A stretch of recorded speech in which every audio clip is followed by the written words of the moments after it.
Assalamu alaikum. I hope you all are fine. Welcome to new lecture and here we will solve system of linear equations graphically.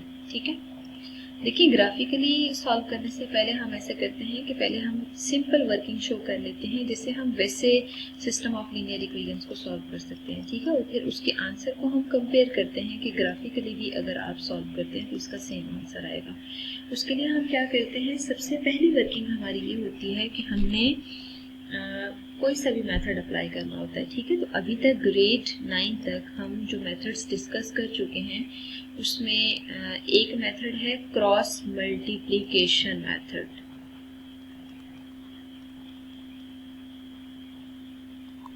ठीक है, और जो second method है वो है elimination method.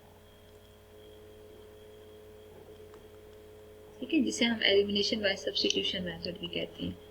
Third one है comparing या equating coefficient method.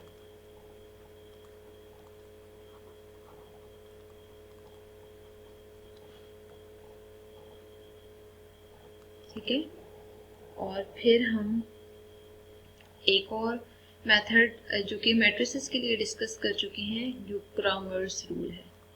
ठीक है, क्रामर्स रूल के थ्रू भी हम सॉल्व कर सकते हैं और फिर मैट्रिक्स इनवेरिएंट मेथड से भी सॉल्व कर सकते हैं।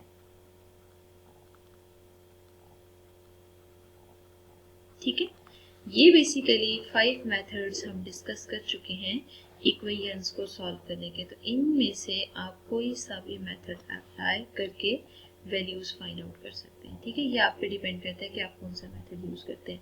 लेकिन हमारी यहाँ पे कोशिश ये होगी कि हम जो मेथड यहाँ पे अप्लाई करने जा रहे हैं वो हम ले लेते हैं एलिमिनेशन बाय सब्स्टिट्यूशन मेथड। ठीक है, which one is more easier than all other one। ठीक है, तो मतलब easiest मेथड यही है, तो हम कंपेयरिंग कोफिशिएंट मेथड यूज कर लेते हैं और इससे प्रॉपर हम सॉल्व कर लेते हैं। देखिए, सबसे पहली वर्किंग ये है कि आप मेथड बेशक मेंशन करते हैं। ठीक है, बाय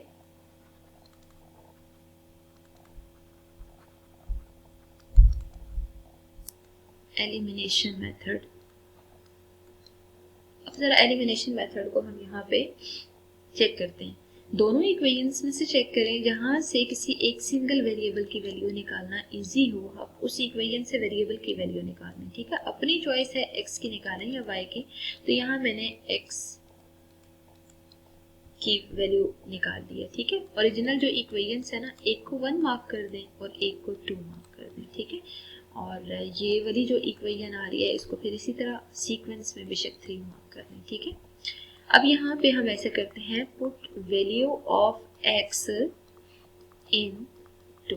ठीक है, 1 से अगर आपने फाइंड आउट की है ना, तो कोशिश आपकी ये होनी चाहिए कि आप इक्वेशन 2 में पुट कर दें। ठीक है, इक्वेशन 2 में जरा पुट करें, 2 into minus y minus of y plus 3 equals 0। ठीक है, तो यहाँ पे सब्स्टिट्यूट करें वैल्यूज को, तो आपके पास जो आंसर है कुछ इस टाइप का आएगा। ठीक है, तो माइनस 3y प्लस 3 इक्वल्स 0 आ रहा है। यहाँ से अगर आप y की वैल्यू फाइंड आउट करते हैं तो माइनस 3y इक्वल्स माइनस 3 आ रहा है, और y की वैल्यू सब्स्टिट्यूट एलिमिनेट करने के लिए y को सब्जेक्ट बनाना है, तो 3 को आप इस साइड डिवाइड करें विद नेगेटिव साइन, तो आंसर आपके पास आ रहा है 1। ठीक है, y की वैल्यू आपने 1 फाइंड आउट कर ली है।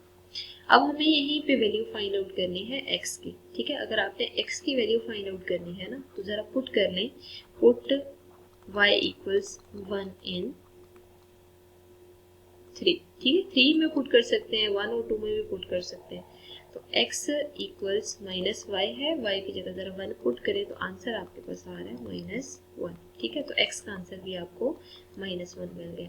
देखिए, आपने यहाँ पे वैल्यूज दोनों रिप्लेस किए हैं। ठीक है, अब हम चेक भी करते हैं कि हमारा जो सोल्यूशन है वो करेक्ट है या नहीं। ठीक है, करेक्टनेस चेक करने के लिए आपने हमेशा क्या करना होता है,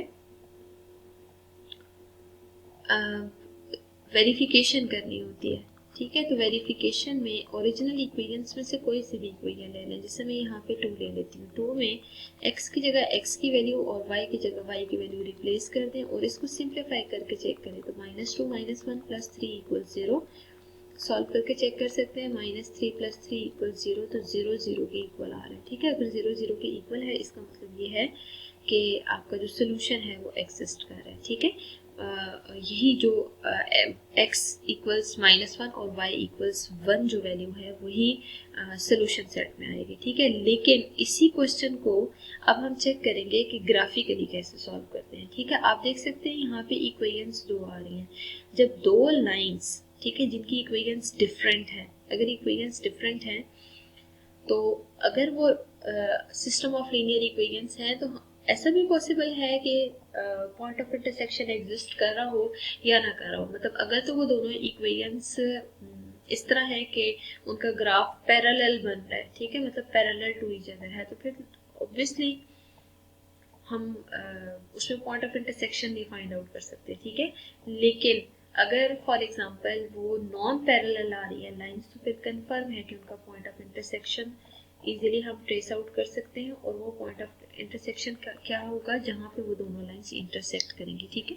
तो ग्राफिकली हमने बेसिकली वही पॉइंट फाइंड आउट करना है जिसके लिए हमें ये सारी वर्किंग शो करने की जरूरत नहीं है। लेकिन पहले हमने वर्किंग इसलिए शो कर लिया है कि इसका आंसर x = -1 और y = 1 आ रहा है, ठीक है। तो यहाँ पे सोल्यूशन सेट लिख देते हैं ना कि सोल्यूशन सेट में ना ये जो आंसर है x = -1 और y = 1 आंसर आ रहा है, ठीक है। तो मतलब यही x -1 और y 1 थ्रू ग्राफिकल मेथड भी आना चाहिए, ठीक है। अब हम ऐसा करते हैं कि बाय ग्राफिकल मेथड कर लेते हैं, और ये मैंने इसलिए सॉल्व किया है ताकि हम आंसर को रीचेक कर सकें, ठीक है। तो अभी हम देखते हैं कि ग्राफिकल मेथड से भी ये आंसर आता है या नहीं। दोनों इक्वेशंस को कंसीडर कर लेते हैं। The first one is x + y = 0, ठीक है, and the second one is 2x - y + 3 = 0। इन दोनों इक्वेशंस को कंसीडर करें। जरा हम ले लेते हैं 1 इक्वेशन, ठीक है, फ्रॉम 1।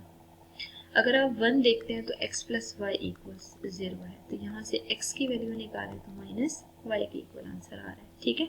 अब आप ऐसा करें कि यहाँ से टेबल पहले कंप्लीट करना है,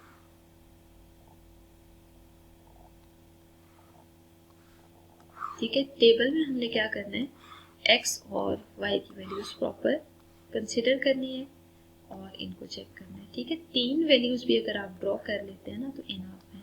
यहाँ पे x लिख दें और यहाँ नेक्स्ट y लिख दें और यहाँ x, y, ठीक है।